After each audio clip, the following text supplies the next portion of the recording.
এই 15.5 বছরে যেখানে যেখানে জুলুম হয়েছিল, 24 সালের 5 আগস্টের বিকাল 5টা বাজতে বাজতে দেখলাম অধিকাংশ জালেমের ঘর আর অফিস উজাড় গৃহ হয়ে গেছে। আপনাদের এলাকার অবস্থা জানি না, আমার কুষ্টিয়ার হানিফের বাড়ি ইট খুলে নিয়ে চলে গেছে। গত পরশু দিন তার বাড়ির সামনে দিয়ে আসার সময় দেখেছি বাড়িটা এখন বিরামহীন, জনশূন্য তো হয়ে গেছে, উজাড় গৃহ। মানুষ এখন টয়লেট বানিয়েছে। ওনার এক ভাই ছিল তার বাড়ি পর্যন্ত প্রায় 8 তলা বিল্ডিং, টাইলস পর্যন্ত খুলে নিয়ে চলে যাচ্ছে।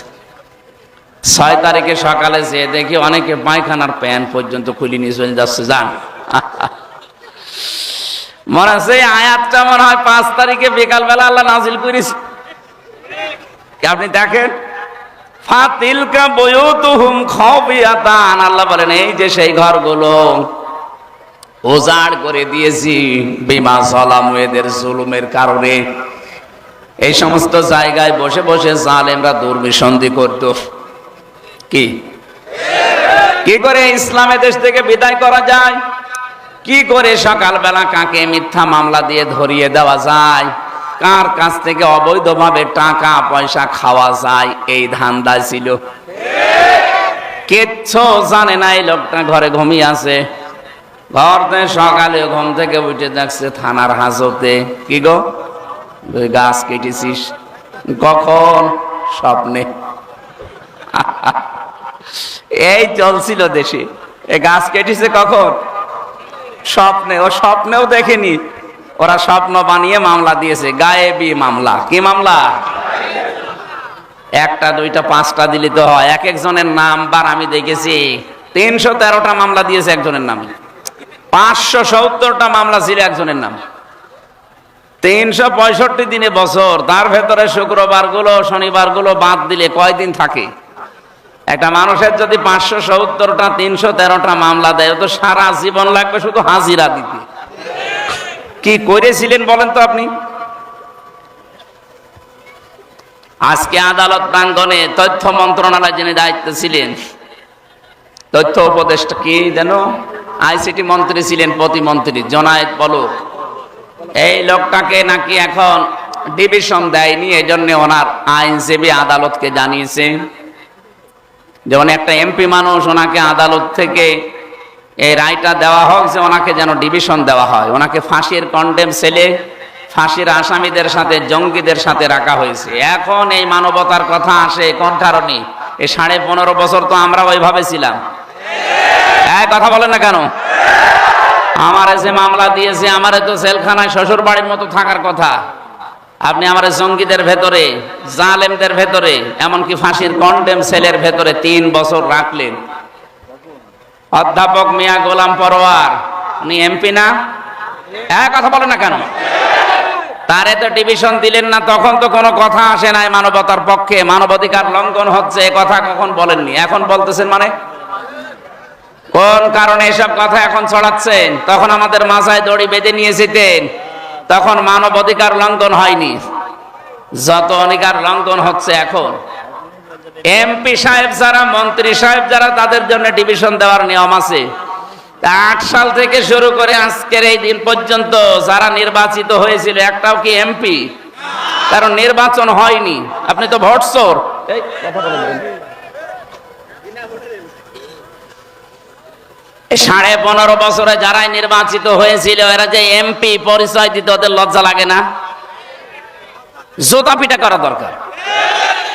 মানুষের অধিকার গুলো নষ্ট করে আবার পরিচয় দেয় আমি সাবেক এমপি। কিসের সাবেক এমপি আপনি? আপনাকে কেউ ভোট দিয়েছে? বলেন। ঘোড়াকেও যদি জিজ্ঞাসা করেন যে এখানে যিনি ছিলেন সাবেক এমপি, ঘোড়াও হাসবে। কি বলেন আপনি? এখন বাইরের দেশের মডেল যারা আছে, তাদের সিম্পিতি পাওয়ার জন্য যারা 2 বোন একসাথে পালিয়েছে, ওরা এখন মানুষকে জানাচ্ছে যে আমরা নির্বাচিত ছিলাম, আমাদেরকে উৎখাত করা হয়েছে। এরকম দাহা মিথ্যা কথা একজন হাসি মানুষ বলে কি করি? এটা হাসি না? সে যেভাবেই হোক হাসি। তো একটা হাসি মানুষ এত বড় মিথ্যা কথা বলে কি করি? তার ছেলে মেয়ে যে অবস্থায় আছে, তারা বললে নাই মানুষ জানে যে ও মিথ্যা কথা বলিয়ে থাকে, ও বলুক। তার আপনি একটা হাসি মানুষ এরকম ডাহা চলছেন তো মিথ্যা কথা বলছেন মানুষকে, শয়তান পর্যন্ত হাসে। কথা বলে না কেন? আমরা মন খারাপ করছি এই কারণে প্রতিবাদ করছি, কারণ আমি হাসি তো আমার গায়ে লাগে। আপনি মিথ্যা কথা বললে মানুষ বরং করে যে হাসি মানেই পাঁচি। আমি আশা করছি যারা পালিয়েছেন, যারা অপরাধী, নিরপরাধ মানুষ কোনোদিন পালায় না, পালায় তো অপরাধীরা, কারণ জানে যে আমার জনগণ পেলে পিটিয়ে মেরে ফেলবে। আমি গত বর্ষদিনও আসলাম মৌলভীবাজার থেকে, ওরা আমাকে নামিয়ে দিয়ে গেল হেলিকপ্টারে। আমি দেখেছিলাম যে হেলিকপ্টারের যে হুক আছে দরজায়, ও খুব শক্ত না, একটু ধাক্কা দিলে আমার মনে হয় ভেঙে যাবে। পাইলট আমি বলছিলাম যে এখানে যে সিস্টেম, একটু উঁচা করলেই তো পড়ে যাওয়া, বছর উঁচা করেন না। আমার মনে মনে হচ্ছিল আল্লাহ, 5 তারিখে যারা পালিয়ে গেল 2 বোন, একটু হুকটা খুলে যেতে পারেন। ও খুলে গেলে তো পড়ে যেত যে কোনো এক জায়গা, জনগণ পিটিয়ে কুকুরের মতো মেরে ফেলতো। কি রাগ বলেন তো! 1:30টার সময় পালিয়েছে, বিকাল 5টা বাজতে বাজতে একটা মূর্তিও দেশে রাখে না, সব মাটির সাথে মিশিয়ে দিয়েছে। ওর 2-3 দিন পরে আমি গিয়েছিলাম বাইরে, যেখানে যেখানে দেখলাম যে দেখি মূর্তি কয়েকটা আছে কিন্তু চোখ নেই, হাত নেই, সব কেটে কেটে বাদ দিয়ে দিয়েছে। না, এগুলো ঠিক নাই, সংস্কৃতি বাদ দেওয়া লাগবে। এটা মুসলমানের দেশ, আগামীতে কেউ যদি আসেন এই মূর্তির সংস্কৃতি যেন তৈরি না করেন। আমাদের জাতির পিতা হযরত ইব্রাহিম মূর্তির বিরুদ্ধে এসেছিলেন এই দুনিয়ায়, কথা বলেন না কেন? আর আপনারা 96% মুসলমানের দেশে এসে মূর্তি বানানো আরম্ভ করলেন। কত কোটি কোটি টাকা খরচ করে কুষ্টিয়ার 5 রাস্তার মোড়ে যেটা বানিয়েছিল, ছাতা এত শক্ত ভাঙা যাচ্ছিল না, শেষে ক্রেন নিয়ে এসে ভেঙেছে। হ্যাঁ, জেনাইদা তো দেখলাম মূর্তির সাথে আর এক মূর্তি টাঙিয়ে রেখেছে, সব উলঙ্গ করি। ওরে কারা মেরেছে আমি জানি না, আমার মনে হয় আরো বেশি মারার দরকার ছিল শয়তান। এমনকি এই জায়গায়, এই ময়দানে মনে হয় গত বছরে এক আলেম আসার কথা ছিল, হাবিবুল্লাহ না কি জানো, তাকে কারা যেন নামিয়ে দিয়েছে স্টেজ থেকে। কোরআনে কারিমের প্রচারে যারা বাধা দিয়েছে এরা ডাইরেক্ট ফতোয়া কাফের। যারা বাধা দিয়েছিলেন কারা আমি জানি না, পালিয়েছে আশা করছি। যদি পালিয়ে না থাকে, ওরা ওদের মরে গেলে যেন জানাজা না হয়, কারণ ও এমনিও জাহান্নামে যাবে, অমনিও জাহান্নামে যাবে। ওরা আগে থেকেই পুড়িয়ে ফেলবেন, তাহলে অন্তত কবরের জায়গাটা বেশি যাবে। 3.5 হাত জায়গা একটা মানুষ ঘর করে থাকতে পারবে? কথা বলে না কেন? আমি 3 বছর যে ঘরে ছিলাম ওটা 3.5 হাতই, এদিকে 3.5 হাত, এইদিকে 2.5 হাত। তো একটা কবরও তো এরকম জায়গায় লাগে। অন্তত যারা কোরআন বাধা দিয়েছে ঝিনাইদহ হরিণাকুণ্ডুতে, এমনকি সারা বাংলাদেশে আলেমদের মাইক কেটে নিয়েছে, এরা মারা গেলে যেন জানাজা না হয়, কবর দেওয়া না হয়। ফতোয়া হামজা, হ্যাঁ আমি বানালাম এটা। সূরা তাওবার 84 নম্বর আয়াতে আল্লাহ ফতোয়া দিয়েছেন, ওয়ালা তুসাল্লি আলা আহাদিম মিনহুম মাতা বাদাউ ওয়ালা তাকুম আলা কবরি ইলা আখিরি আয়া। আল্লাহ পাক বলেন, হে নবী, এদের কবরের পাশে দাঁড়ানো দূরের কথা, এদের জন্য দোয়াও করবেন না। শব্দের দিকে খেয়াল করেন, ওয়ালা তুসাল্লি আলা আহাদিম মিনহুম, বহুবচন দিয়েছেন, এটা জমির। শুধুমাত্র এটা আব্দুল্লাহ ইবনে উবাই না, এর মতো চরিত্র দুনিয়ায় যারাই তৈরি করবে, উপরে ফিটফাট, ভেতরে সদরঘাট। এই আব্দুল্লাহ ইবনে উবাইয়ের উপরে কিন্তু ঠিক ছিল, নবীজির পেছনে নামাজ পড়তো, নবীজির সাথে রোজা রেখেছে, নবীজির সাথে ইফতারি করেছে, ওর দাড়ি টুপি পাগড়ি জুব্বা সব ওকে ছিল। শুধু সমস্যা ছিল রাজনৈতিক জীবনে ও বিশ্ব নবীকে নেতা মানত না, ওর নেতা ছিল আবু জেহেল। ওর পুরা জীবন আমি পড়ি শুধু একটাই ভুল পেয়েছি, এই একটা ভুলে যদি ওকে আল্লাহ জাহান্নামে না জাহান্নামের নিচে দিয়েছে। ও যে জাহান্নামের একেবারে নিচে আছে, প্রমাণ সূরা নিসা, ইন্নাল মুনাফিকিনা ফিদ দারকিল আসফালি মিনান নার। আসফাল ইসমে তাফজিল, এটা সুপারলেটিভ ডিগ্রি, এর চাইতে বড় শব্দ আর আরবিতে হয় না। আল্লাহ পাক বলেন, ও তো জাহান্নামে গেছে, জাহান্নামের একেবারে নিচে গেছে। ওয়ালান তাজিদা লাহুম নাসীরা, এরপরে লাং হুম, কত কঠিন কঠিন শব্দ জানেন এটা? তাজিদা মোজারে, এটা বর্তমান ভবিষ্যৎ, প্রেজেন্ট ফিউচার। এর আগে যদি লান আসে বাংলা অর্থ হয় কখনো হবে না। আল্লাহ গ্যারান্টি দিচ্ছে এদেরকে সাহায্য করা হচ্ছে না, হবে না। কেন? আল্লাহ আব্দুল্লাহ ইবনে উবাইয়ের নাম জানে না, নামটা দিল না কেন? হোম দিয়েছেন এই কারণে। উবাই শুধু একজন না, কিয়ামত পর্যন্ত এরকম চরিত্রের মানুষ আসবে, তাদের উপরে এরকম আব্দুল্লাহ বিন উবাইয়ের মতো ফিটফাট থাকবে, ভেতরে থাকবে সদরঘাট। এ সেনাই দায় নেই? বলেন। আপনাকে আমি সতর্ক করছি, এরপরও যদি উল্টা বোঝেন আপনারও স্থান হবে উবাইয়ের মতো। আপনি খালি মরিয়েই যাবেন, শুধু জানা যায় নাম কাওয়াজতে হবে, কবরে দেওয়া হবে, কিন্তু জাহান্নামের আগুন থেকে বাঁচতে পারবেন না। এই লোকটা বেঁচেছে জাহান্নাম থেকে, এই কথা বলে না কেন? ওকে আল্লাহ শুধু জাহান্নামে দেয়নি। কোরআনে কারীম সূরা নিসা 5 নম্বর পারা 19 নম্বর পৃষ্ঠার 15 নম্বর লাইনে 138 নম্বর আয়াতের শেষের দিকে আছে, আল্লাহ পাক বলেন, ইন্নাল্লাহা জামিউল মুনাফিকিনা ওয়াল কাফিরিনা ফি জাহান্নামা জামিআ। অবশ্যই আমি জাহান্নামে একত্রিত করব মুনাফিক এবং কাফেরদের। ঝিনাইদহবাসী আল্লাহ আগে নাম দিয়েছেন মুনাফিক না কাফের? মুনাফিক। বলেন বলেন। ইন্নাল্লাহা জামিউল মুনাফিকিনা, অবশ্যই আমি আল্লাহ একত্রিত করব ফি জাহান্নামা, জাহান্নামের মধ্যে। আগে মুনাফিক, এরপরে কাফের। তার মানে মুনাফিক একেবারে নিচে, এরপরে কাফেররা থাকবে। বলেন তো আবু জেহেল কাফের না মুনাফিক? আরো জোরে বলেন, আরো জোরে বলেন। কি বুঝলেন এখান থেকে? আয়াতটার তাফসীর পড়ার পরে আমি আশ্চর্য হয়েছি, আল্লাহ মুনাফিকের উপরে এত রাগ যে ওদেরকে আরো নিচে দেবে। আবু জেহেল আবু লাহাবকে আল্লাহ এত নিচে দেবে না। এবার আসেন, যে মুনাফিক এটা তৈরি হয় কোন ইহুদির ভেতরে আপনি মুনাফিক পাবেন না, খ্রিস্টানের ভেতরে মুনাফিক পাবেন না, বৌদ্ধদের ভেতরে, মুশরিকদের ভেতরে, হিন্দুদের ভেতরে মুনাফিক তৈরি হয় না।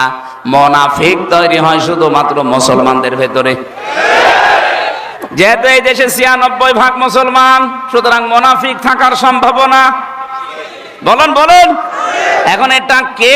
যেহেতু আমরা মানুষের অন্তর খুলে দেখতে পারি না, এই জন্য তো বলা যাচ্ছে না। হ্যাঁ, কিছু সিমটম আছে। যারা কথা বললেই মিথ্যা কথা বলে, ইদা হাদ্দাসা কাযাবা, কথা বললে যারা মিথ্যা বলে, বুঝবেন এর ভেতরে মুনাফিকের চার্ম আছে। আর বাংলাদেশে এটা বেশি। আমি সিঙ্গাপুর, মালয়েশিয়া, থাইল্যান্ড সহ কয়েকটা দেশ ঘুরলাম কয়েকদিন আগে, কই সেখানে তো মিথ্যা পাইনি। হ্যাঁ, তারা আল্লাহ বিশ্বাস করে না, কিন্তু মিথ্যা কথা কম বলে। আমরা আল্লাহতে বিশ্বাস করার পরও সবচাইতে বেশি মিথ্যা কথা বলি। এই যে এখনো মিথ্যা কথা ছড়িয়ে যাচ্ছেন যে আমি নির্বাচিত ছিলাম, এটা মিথ্যা কথা না? কথা বলে না কেন? এই জন্য ৮ সাল থেকে ২৪ সাল পর্যন্ত যারা সংসদ নির্বাচন করেছে, যারা উপজেলা নির্বাচন করেছে, যারা মেয়র নির্বাচন করেছে, যারা ইউনিয়নের চেয়ারম্যান মেম্বার, কেউ যেন কোনো জায়গায় না লিখে যে সাবেক এমপি। এটা মিথ্যা কথা।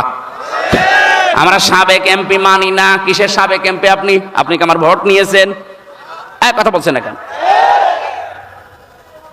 সুতরাং কেউ যেন না লেখে এটা কোনো পোস্টারে, পেপারে।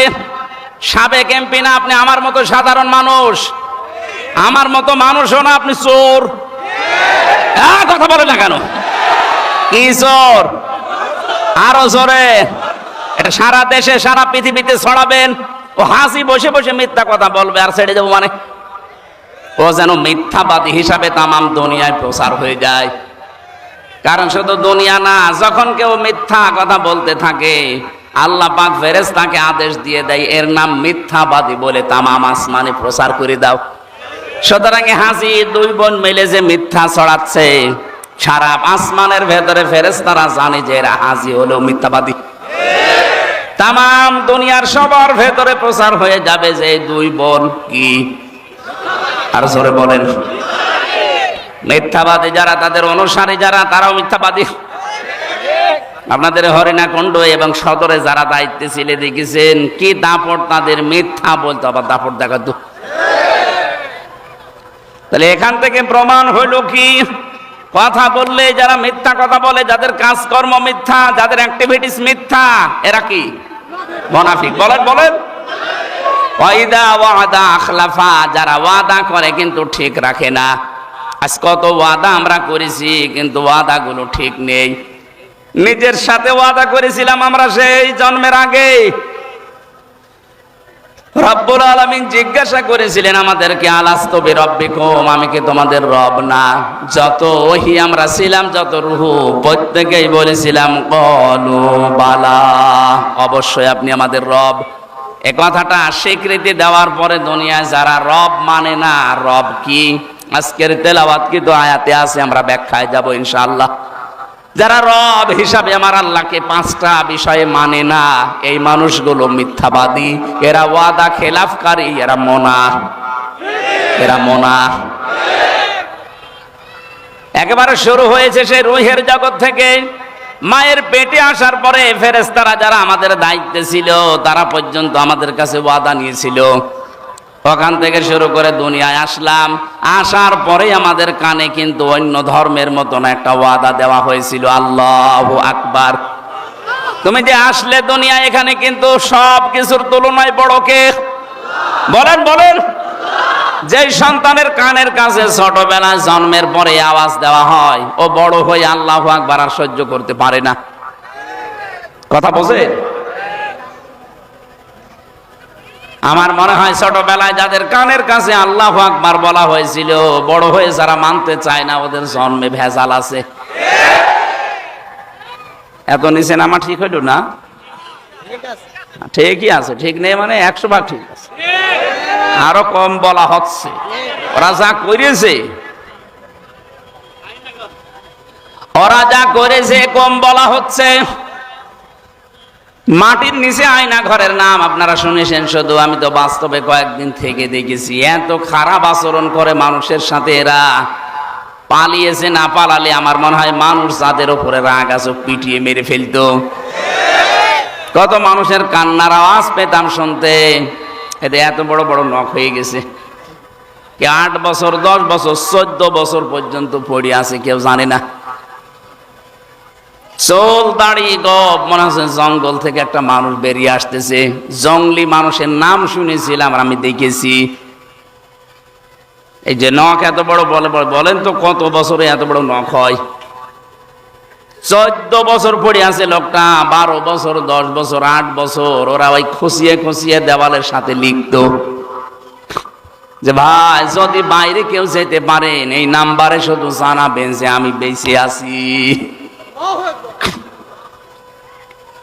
এটা মানবতা লঙ্ঘন হয়নি? এখন এই বিনা ভোটের এমপিদেরকে ডিভিশন দেওয়া হচ্ছে না, নাকি মানবতা লঙ্ঘন হচ্ছে? ওদের তো পিটিয়ে মেরে ফেলা দরকার। জালেমাকে সাহায্য করার জন্য এরাই দায়ী। এদের ডিভিশন কিসের? এদেরকে ফাঁসির কন্টেম সেলে ঝুলিয়ে রাখা দরকার 24 ঘন্টা। ডিভিশন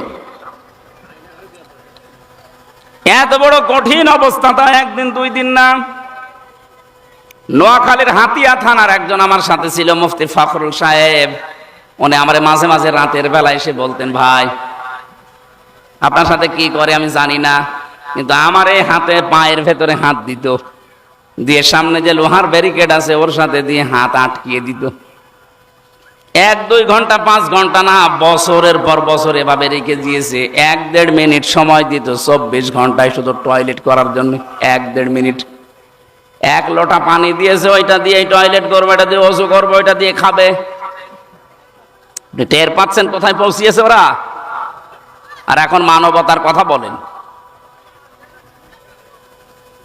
সকালবেলা কয়েকটা দেখতাম পচা ছোলা দিয়ে গেছে, দুপুর বেলা দিয়েছে 1 মুঠা ভাত, মনে হচ্ছে কেউ মাখিয়ে দিয়েছে, ও কুকুরও খাবে না।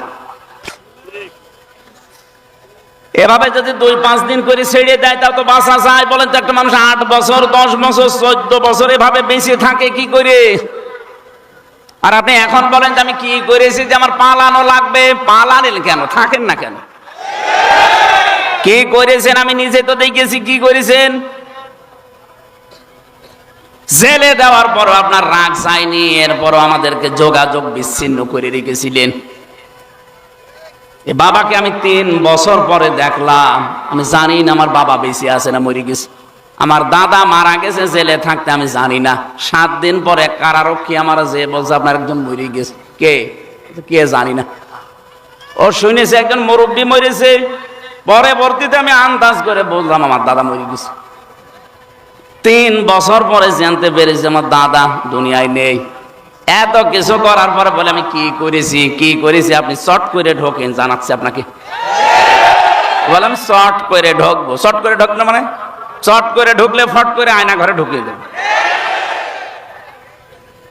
একটা ওয়াদাও ঠিক রাখেননি। বলেছিল বাংলাদেশ চলবে মদিনার সনদে, চলিয়েছে মোদির সনদে। মদিনার সনদ বাদ দিয়ে চালিয়েছে কোন সনদ? মোদির সনদ। পুরাটা উল্টিয়ে ফেলিস। মদিনার সনদে চললে মানুষকে আয়না ঘরে রাখা হয়, গম করা হয়। এই ভার্সিটির 2টা ছেলেকে গম করেছে আজ 8-9 বছর আগে, আজও সন্ধান পাওয়া যায়নি। কত মেধাবী ছেলে তারা, মুকাদ্দাস আর অলিউল্লাহ। এই কথা বলছে না কেন? এটা 1টা 2টা না, আমার মনে হয় আমি যখন ওই মাটির নিচে ছিলাম আমি শুনতে পেয়েছিলাম যে ইলিয়াস আলী বিএনপির ওই নেতা বেশি আছে, কিন্তু না, ওর মেরে ফেলিস তারে। এত অত্যাচার করার পরও এরা যদি এখনো বলে যে কি হয়েছে আপনি জানেন, আপনি তো টের পাননি কি হয়েছে। আপনার ছেলে যদি ওই অবস্থায় থাকতো আপনি টের পেতেন। এই জন্য আশা করছি জালেমরা যেন কিয়ামতের আগে এই দেশে আর প্রতিষ্ঠিত হতে না পারে। দরকার হয় এই হরিণাকুণ্ড বাজারে বিভিন্ন জায়গায় জালেমদের বড় বড় ছবি টাঙিয়ে রাখবেন। ওদের কেউ আসলে পিটিয়ে এক জায়গায় করে বটগাছ বানিয়ে রাখবেন। ঘন্টামি করার জায়গা পাও না। খবিয়াতান শব্দের কথা বলেছিলাম যে আল্লাহ উজাড় গৃহ বানিয়ে দিয়েছে। কেন?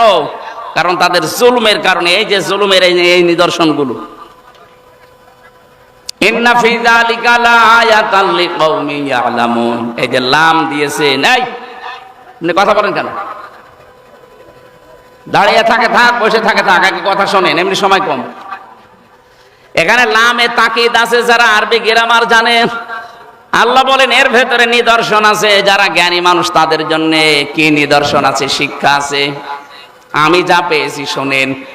আল্লাহ জানাতে চেয়েছেন, হে নবী, এই হানিফের বাড়ি, আতার বাড়ি, আপনার এই সমীরের বাড়ি কি করেছেন আমি জানি না।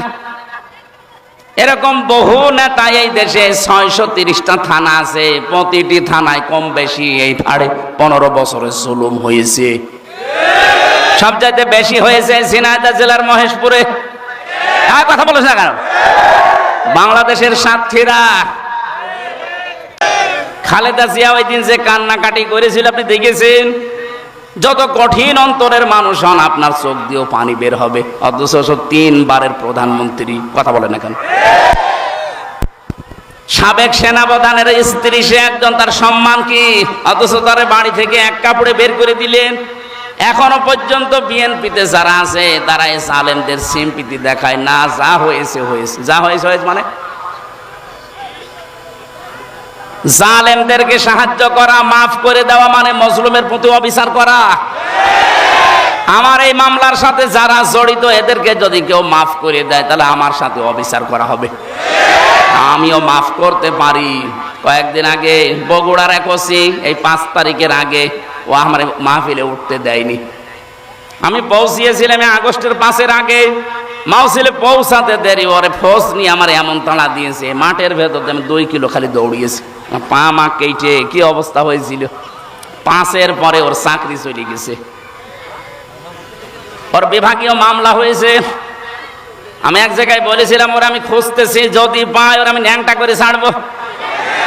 ও শয়তানের কানে কিভাবে যেন গেছে। সেই দিনে সিরাজগঞ্জ রোডে এক হোটেলে খবর পেয়েছে যে এখানে আছে। ও এতদিন লুকিয়েছিল কক্সবাজারে, চলে এসেছে রাতের বেলা। কিভাবে আমার গাড়িটা ধরে ওই হোটেলে আমি চা খাচ্ছি, আমারে বসে, হুজুর আমারে মাফ করে দিন। কে আপনি? আমার ওসি। আপনারে তো খুঁজছিলাম, আপনি মাফ চাবেন। ওই দিন আমার গাড়িটা আন্দাজে ধরে নিয়ে গিয়েছিলেন, 1,13,000 টাকা নিয়েছেন বিনা কারণে। ওই যে বাড়ি ভাইয়ের গাড়ি ছিল আগে, ওই টাকা ফেরত দেন, এরপরে মাফ চান। টাকা আনি না, টাকা না দিলে মাফ নেই। এই 15.5 বছরে যাদের কারণে আপনি ব্যবসা করতে পারেননি, যারা চাঁদাবাজি করেছে, আপনাকে চাকরি করতে দেয়নি, বাড়িতে ঘুমাতে দেয়নি, কথা বলেন না কেন? এই যে এই মানুষটা বাড়ি ঘুমাতে পারতো, কোথায় গাছতলায়, কোথায় বাঁশতলায়, কোথায় সে ক্ষেতের ভেতরে থাকা লেগেছে, যার কারণে আপনি ছেলেকে চাকরি দিতে পারেননি, শুধু উল্টা পাল্টা নাম দিয়ে চাকরি থেকে বাদ দিয়ে দিত। যারা গম করেছে, খুন করেছে, মিথ্যা মামলা দিয়ে, মিথ্যা সাক্ষী দিয়ে জেল খাটিয়েছে, তারা এখন আস্তাগফিরুল্লাহ পড়বে আর মাফ হয়ে যাবে। আল্লাহ কি ওই রকম নাকি? জীবনও না। হ্যাঁ, ওনার সাথে যদি কোনো অধিকার আপনার নষ্ট হয়, আপনি নামাজ পড়েননি, আল্লাহ মাফ করে দিতে পারে। কি কথা বলে না কেন? ফায়াগফিরু লিমান ইয়াশা ওয়া ইউআযযিবু মান ইয়াশা, ইচ্ছা করলে মাফ করে দেবে, ইচ্ছা করলে শাস্তিও দিতে পারে।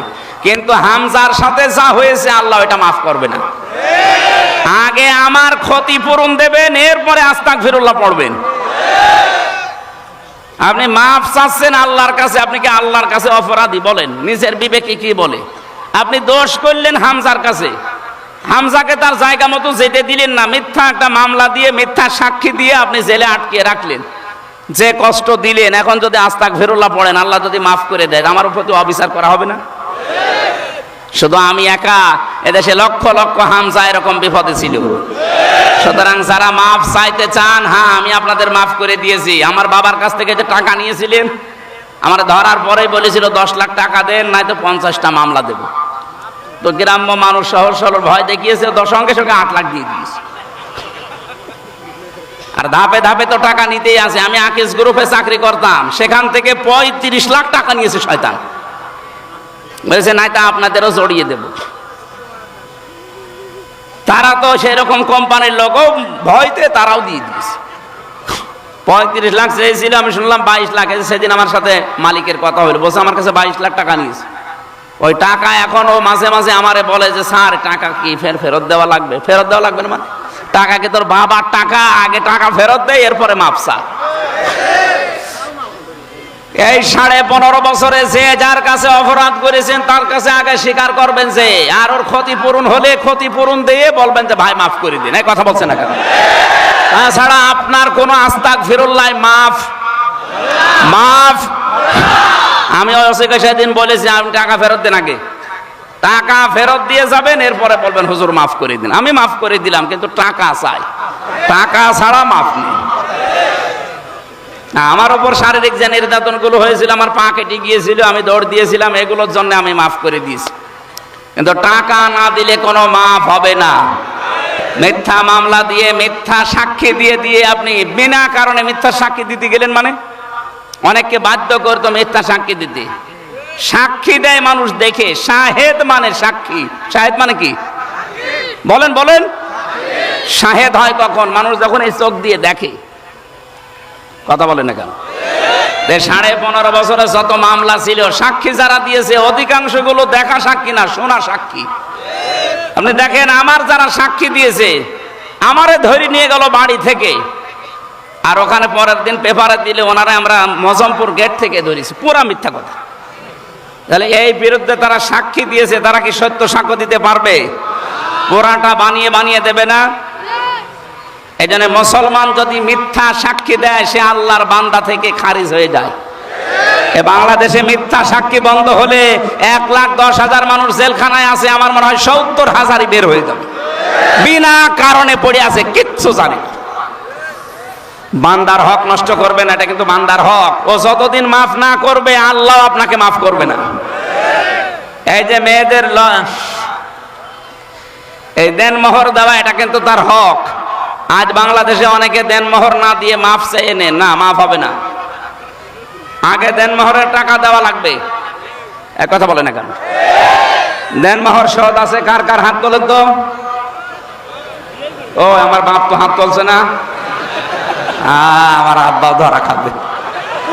আব্বা কত আপনার দেনমোহর কত দেওয়া লাগবে? আপনার দরকার টাকা না থাকলে আমারে বলেন, আমি টাকা দেবো, এটা মারে দেওয়া লাগবে না। আমার আব্বার মনে হয় বাকি আছে। হাত তুলছে না কেন?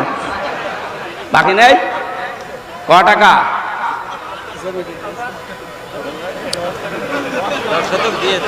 ঠিক আছে, তাহলে আমি জানতাম না 5,000 টাকা দেনমোহর হয়। যারাই যা করেছেন সে যতটুকুই হোক দেওয়া লাগবে, দেওয়া লাগবে। হোসাইন পেছনে না, ও বিয়ে করার সময় মনে হয় সরাসরি দিয়ে দিয়েছিল। ও অল্প করেছে মনে হয় 2000, 1 লাখ। একটু বেশি করা লাগবে যার যে সামর্থ্য আছে। আর একটা জিনিস এই দেশে একটা ভেজাল চলছে, এটাও বান্দার হক নষ্ট হওয়ার শামিল। এই যে বরযাত্রী যাওয়া, আমিও করেছিলাম এটা না বুঝে। আমার বরযাত্রী বেশি ছিল না, 8-9 জন। কিন্তু এখন যারা এই 150-200 মানুষ নিয়ে যাচ্ছেন মেয়ের বাড়িতে, না, এই বরযাত্রী খাওয়া জায়েজ নেই, অলিমা খাওয়া জায়েজ আছে। অলিমা হবে ছেলের বাড়ি না মেয়ের বাড়ি? বলেন বলেন। সম্মানিতা মা বোন যারা এসেছেন, বরযাত্রী আসবে, এই বিয়ে আর করবেন না, ও এমনি বাধ্য হয়ে বিয়ে করবে। আপনারা শক্ত হন, দেখেন ও বাধ্য হয়ে বিয়ে করবে। করবেন আমার, ওর বাপ করবে। আপনারা শক্ত হবেন, বলবেন না কিসের বরযাত্রী, দরকার হয় আমরাই উল্টো করে মেয়ের বাড়ি থেকে আপনার বাড়ি যাব। কারণ নবীজি যত বিয়ে করেছিলেন, বরযাত্রী না অলিমা? আরো জোরে বলেন। মাওলানা হোসাইনের 2 মেয়ে, আমারও তো 3 মেয়ে, এই জন্য বারবার অলিমার কথা বলছি যেন আমরা বেশি যাই না। ভাই, এটা হাদিস। হক কলে আবাদ নষ্ট হচ্ছে এর দ্বারা। আশা করছি সামনে হাসি খুশি হোক আর পাগলামি করে হোক, কোন ছেলের বাবা এই কাজ করবেন না। আপনি নিজেও জাহান্নামে যাচ্ছেন হারাম খাবার খেয়ে, ওই বরযাত্রী গুলো হারাম খাবার খাওয়াচ্ছেন। কারণ মেয়ের বাবা তো আর ইচ্ছা করে আপনাকে খাওয়াচ্ছে না, বাধ্য হয়ে। এই কথা বলে না কেন? 18 বছর, 20 বছর, 25 বছর একটা মেয়ে এত সুন্দর করে মানুষ করার পর কষ্ট করে আপনাকে দিচ্ছে, এরপরও 150 মানুষ খাওয়ানো লাগবে মানে?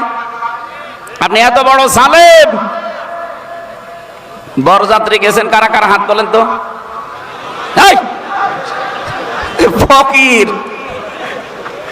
আমরা আর বরযাত্রীর সামনে যাব না, যে বিয়েই হোক যাব অলিমায়। কিসে যাব? হক্কুল ইবাদের ভেতরে সূরা নিসার 36 নাম্বার আয়াত, 35 নাম্বার আয়াত না 36 নাম্বার আয়াতে হক্কুল ইবাদের এখানে সিরিয়াল করা আছে। আপনার প্রতিবেশীরও হক আছে।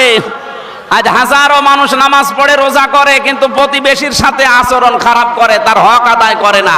এই লোকটা কিয়ামতে ধরা খাবে। নবীজি বলেন, আমাকে জিবরাইল এত বেশি প্রতিবেশী সম্পর্কে কথা বলছিল, মনে হচ্ছে আমার জমি জায়গার ভাগ প্রতিবেশীকে দেওয়া লাগবে। অথচ অনেক মেয়ে আছে, অনেক পুরুষ আছে, প্রতিবেশীর সাথে ঝগড়া করে কথা বন্ধ করে দেয়। কথা বলে না কেন? আপনি ছাড় দেবেন প্রতিবেশীকে। দুনিয়ায় যদি কিছু নাও পান, কিয়ামতের ময়দানে প্রতিবেশীর এই ছাড়ের কারণে আল্লাহ পাক আপনাকে মাফ করে দেবেন। যারা জমি জায়গা ফাঁকি দেন, হক হক, এই যে জমি শরিক ফাঁকি দেওয়া, 2টা ক্ষতি হবে আপনার। আমার বংশে আমি অনেককে পেয়েছি যারা শরিক ফাঁকি দিয়েছে, তাদের 2টা ক্ষতি হয়ে গেছে। 1 নম্বরে তাদের চেহারা নষ্ট হয়ে যাবে, 2 নম্বরে মরণের সময় তারা ঈমান পাবে না, বেঈমান হয়ে মারা যাবে। বোনের জমি ফাঁকি দিয়ে বসে আছেন, ভাইয়ের জমি ফাঁকি দিয়ে বসে আছেন। হজে যাবে, হজে যাওয়ার আগে ছেলের নামে ভালো ভালো জমি জায়গাগুলো সব লিখে দেয়, আর মেয়ের মাথায় হাত দিয়ে বলে, মা তোর জন্য দোয়া করে দিলাম। এটা একটা নির্ভেজাল শয়তান। কথা বলে না কেন? এইটা না, এইরকম যারা আছে শরিক ফাঁকি দেওয়া যাবে। আরে ভাই, আল্লাহর সাথে সে একটা আছে, নামাজ পড়েন না, রোজা রাখেন না, হজ করেন না, আল্লাহ ইচ্ছা করলে মাফ করে দিতে পারে। তো হক্কুল ইবাদ এটা জীবনও মাফ হবে না যতক্ষণ ওই লোকটা মাফ না করবে।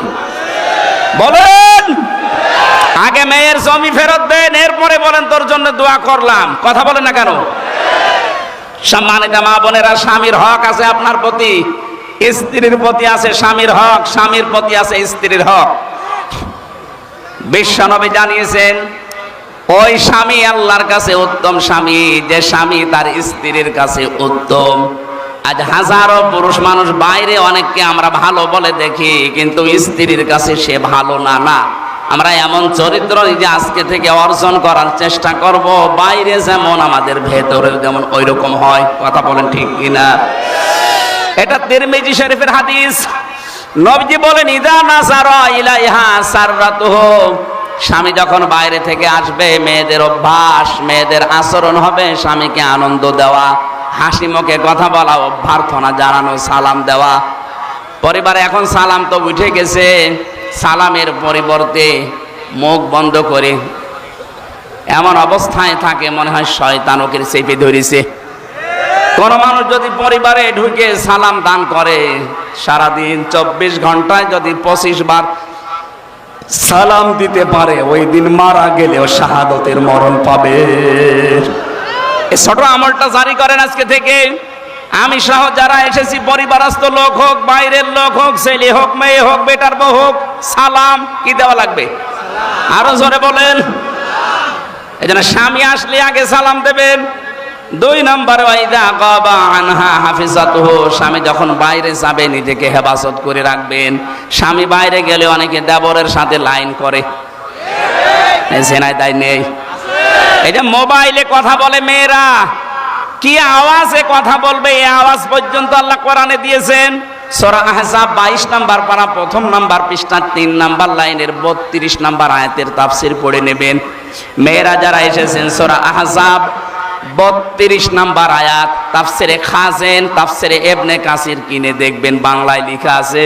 আপনি মোবাইলে, ফোনে, ফ্যাক্সে কিভাবে আওয়াজ দিয়ে কথা বলবেন, এই আওয়াজ পর্যন্ত আল্লাহ কোরআনে দিয়ে দিয়েছেন। জোরে বলেন সুবহানাল্লাহ।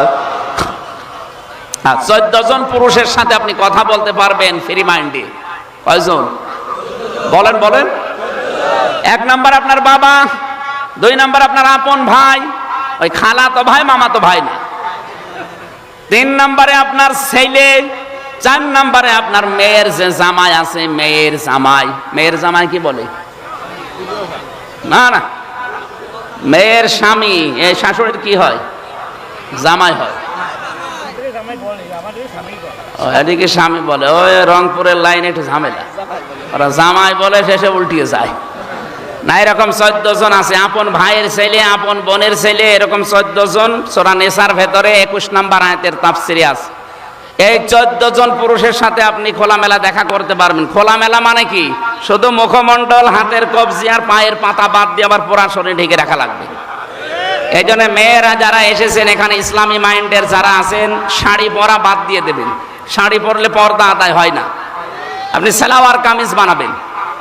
কি কথা বলছেন না কেন? আর এই যে হেজাব আছে মাথার, পুরা মাথা দিয়ে, বুক দিয়ে, পিঠ দিয়ে ঢেকে যায়, একটু বড়, এটা দিয়ে নামাজও হবে, পর্দার মতো ফরজ বিধানও আদায় হয়ে যাবে। হঠাৎ করে কারো সামনে পড়লে আপনার যেন পর্দা লঙ্ঘন না হয়। এই জন্য আজকে থেকে শাড়ি মাইনাস, শাড়ি ডিলিট করে দেবেন। এখন থেকে সালোয়ার কামিজ বানাবেন, ঠিক আছে? আমি মদিনার মিউজিয়ামে গিয়েছিলাম, হযরতে ফাতেমাতুজ জোহরার পোশাক ওখানে একটা আছে, ওনার কি জানি না, কিন্তু ওইটা এখন দেখায়। এই যে এত পর্যন্ত হাত, একেবারে পা পর্যন্ত লম্বা, আপনার ভেতরে ব্লাউজ থাকবে, নিচে ছায়া থাকবে, পায়জামা থাকবে। আশা করছি এই বিষয়গুলো সামনে থেকে, মেয়েদের এটা ইবাদত। এটা কি বলেন তো? আমরা মনে করি শুধু নামাজ পড়া, রোজা রাখা আর বোরকা পরা ইবাদত না, এইটাও ইবাদত। স্বামী বাইরে গেলে নিজেকে হেফাজতে রাখবেন। স্বামীর সম্পদ, স্বামীর সন্তান। স্বামীকে না বলে আপনি ফকিরকে দানও করতে পারবেন না। আর আপনি স্বামীকে না বলে চুরি করে দোলা ভাইকে দিয়ে দিচ্ছেন, বলেন সুবহানাল্লাহ। 3 নম্বরে ওয়াতুইনু আলা দীনি যাওজাতিহা, স্বামী যদি বাইরে থাকে, দ্বীনের কাজে, ইসলামের কাজে, মানবতার কাজে তাকে সাহায্য করবেন, উদ্বুদ্ধ করবেন, সময় দেবেন, ছাড় দেবেন। এক কথা বলেন না কেন? আপনার স্বামী বাইরে মানুষের জন্য কাজ করে বেড়ায়, দ্বীনের প্রচার করে, দ্বীন প্রচারের জন্য কাজ করে, আপনি শুধু বাড়িতে বসে তাকে একটু ছাড় দেন, বাড়ি বসে বসে আপনি ওই কাজের সওয়াব পেয়ে যাবেন। এই জন্য সুস্থ অবস্থায় যদি আমরা ইবাদত বন্দেগী গুলো করি, অসুস্থ হয়ে গেলে ওই ইবাদতের সওয়াব আল্লাহ জারি করে রাখবে, বন্ধ করবে না। জোরে বলেন আল্লাহু আকবার। 4 নম্বরে, স্বামী যদি আপনাকে কোনো জায়েজ কাজের হুকুম করে, জীবন থাকতে আপনাকে মানা লাগবে। আল্লাহ আপনাকে তৌফিক দিন, বলেন আমিন।